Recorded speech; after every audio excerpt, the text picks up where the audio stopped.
पूरे social media में जाके उठा के देखिए ना, तो सब लोग कह रहे हैं राजा भैया ने बहुत अच्छा फैसला किया, बीजेपी को हराना है, समाजवादी पार्टी को जिताना है। हर जगह आपकी फ़ोटो पार्टी के कार्यकर्ता वो गमछा पहने हुए, ये अनायास नहीं हो सकता ना कहीं आपका सिग्नल है। नहीं, हमारा कोई सिग्नल नहीं है, ये जनभावना है। अगर ऐसा है तो ये जनभावना है। और सोशल मीडिया पे हम बहुत ज़्यादा महत्व देते नहीं हैं। बहुत विश्वसनीय खबरें सोशल मीडिया पे नहीं रहती हैं। पर समाजवादी पार्टी का कई पत्रकार भी ऐसे हैं जो एक कैमरा लेकर के, वीडियो कैमरा लेकर के, और पत्रकार तो उनकी पत्रकारिता की खबरें भी बहुत विश्वसनीय नहीं। मैं समाजवादी पार्टी का अगर लोकसभा का उम्मीदवार आपकी पार्टी का झंडा बैनर उठा ले, नहीं, हमारी पार्टी का झंडा बैनर नहीं उठाया है। पटका गले में पहन ले, बिल्कुल, किसी ने पहना दिया होगा, पहन लिया, क्या पाप किया उसने, इसमें कुछ गलत बस मैं एक ही चीज को लेकर क्लैरिफाई होना चाहता हूँ राजा भैया कि क्या आपका मौन समर्थन सपा के साथ है, और ऐसे आपने एक ऑफिशियल स्टैंड लिया कि नहीं हम न्यूट्रल हैं? हमारा समर्थन होता तो मुखर समर्थन होता, मौन समर्थन में हमारा विश्वास नहीं। वो मैं इसीलिए पूछ रहा हूँ कि हमने इसीलिए स्पष्ट किया, हमारा समर्थन होता तो मुखर समर्थन होता। कहीं अखिलेश यादव को लेकर सॉफ्ट तो नहीं हो गया राजा भैया? नहीं, ये हम कहेंगे कि अखिलेश जी से बीच में जो तल्खियां थी बढ़ी हुई थी, आप पिछली बार भी आए थे तो इस विषय पे चर्चा हुई थी, लंबी चर्चा हुई थी, तो वो तल्खियां समाप्त हो गई हैं, वो तल्खियां खत्म हुई, कटुता समाप्त हुई है। अच्छा, ये तो व्यक्तिगत है, व्यक्तिगत रिश्ते किसी से भी अच्छे हो सकते हैं। तो ये सिर्फ राजा भैया की तरफ से या दोनों तरफ से है? ये आप चाहे जितना हमसे पूछ लीजिए लेकिन हम यही कहेंगे कि हमने अपने समर्थकों को किसी व्यक्ति विशेष या दल विशेष के लिए नहीं कहा।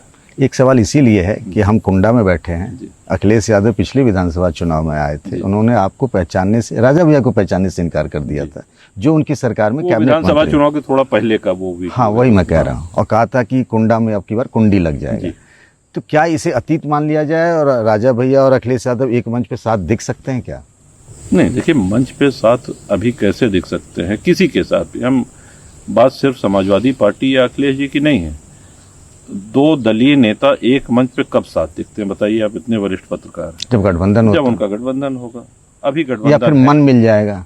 अभी नहीं, मन मिलने से एक मंच पे नहीं दिखेंगे, मन मिलने से एक दूसरे के घर पे दिख सकते हैं, एक दूसरे के साथ मिल बैठ सकते हैं, मन मिला, वार्ता कर सकते हैं, लेकिन एक राजनीतिक मंच पे दो दल के लोग बिना गठबंधन कैसे दिख सकते हैं? इतना ही बता दीजिए कि मन मिलने लगा है, मन में कोई कटुता नहीं है, वो सब कहानी खत्म हो गई, कोई कटुता नहीं है, बस एक लाइन। जो उन्होंने आपके लिए कहा आपने उनके लिए कहा? नहीं, हमने तो कुछ कहा भी नहीं, उन्होंने तो आपके लिए बहुत कुछ कहा, आपने खुद सुना है। हमने कुछ नहीं कहा, और हमारी ये शैली भी रही है कि हम कभी कहते भी नहीं किसी के लिए। फिर एक बात ये आ रही है कि ये वही राजा भैया हैं, ये उन्हीं की पार्टी जनसत्ता दल है जो 2018 से कई मौकों पर बीजेपी के साथ रही, वो राज्यसभा का चुनाव हो, राष्ट्रपति का चुनाव हो। याद करिए 2018 से अखिलेश यादव से संबंध आपके उसी वक्त खराब हुए थे इसी वजह से।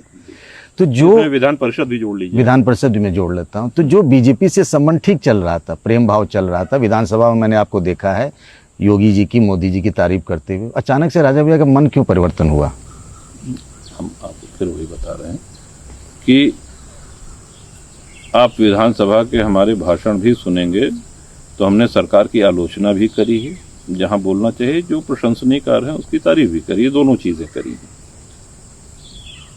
अब हम कोई एनडीए अलायंस का हिस्सा नहीं है, तो हम कभी नहीं रहे, हमसे कोई गठबंधन हुआ नहीं, तो आप ये कैसे मान के चल सकते हैं कि हमको भारतीय जनता पार्टी के प्रत्याशी के पक्ष में प्रचार प्रसार करना चाहिए या मंच साझा? नहीं, अभी तक उनसे रिश्ते आपके अच्छे थे, मैं ये पूछ थे नहीं, अभी भी अच्छे हैं, अभी भी अच्छे हैं। क्योंकि किसी चुनाव में अपने कार्यकर्ताओं को, समर्थकों को हमने ये कह दिया कि आप लोग जहां चाहें अपनी मर्जी से मतदान करें, तो क्या इसका तात्पर्य ये है कि किसी से हमारे संबंध खराब हो गए? नहीं, सवाल इसीलिए राजा भैया कि जो राजा भैया और उनके साथी विधायक राज्यसभा के चुनाव में, विधान परिषद के चुनाव में वोट डालते हैं बीजेपी के लिए, वही राजा भैया न्यूट्रल हो जाते हैं लोकसभा में, तो स्टैंड तो बदल गया ना? नहीं, बिल्कुल नहीं। देखिए, राज्यसभा और विधान परिषद, फिर वही बात आती है, वो विधायक देते हैं वोट, इसलिए वो निर्वाचित होते हैं। जब बात लोकसभा की या विधानसभा की आती है तो जनता के द्वारा निर्वाचित लोग हैं, और जो जनता के द्वारा निर्वाचित हैं उनको जनता के बीच में जवाब देना पड़ेगा, सुख दुख में खड़े रहना पड़ेगा, शादी ब्याह से लेके और मरनी करनी तक हर जगह, और जनता के हित से जुड़े कई ऐसे मुद्दे हैं। विकास बहुत आवश्यक है, लेकिन विकास ही सब कुछ नहीं होता है। आज जनप्रतिनिधि को जनता चाहती है कि हमारे सुख दुख में वो खड़ा रहे, जनसुलभ रहे, जब हम चाहें उसको प्राप्त कर। ये चीज राज्यसभा के सदस्य पे नहीं लागू होती, लेकिन लोकसभा पे होती है। तो आपको लगा ये कि विधान परिषद पे नहीं लागू होती, लेकिन विधानसभा पे होती है। मतलब कहने का मतलब ये कि बीजेपी का जो उम्मीदवार है उससे आपको ये ऐसी अपेक्षा नहीं रही? नहीं।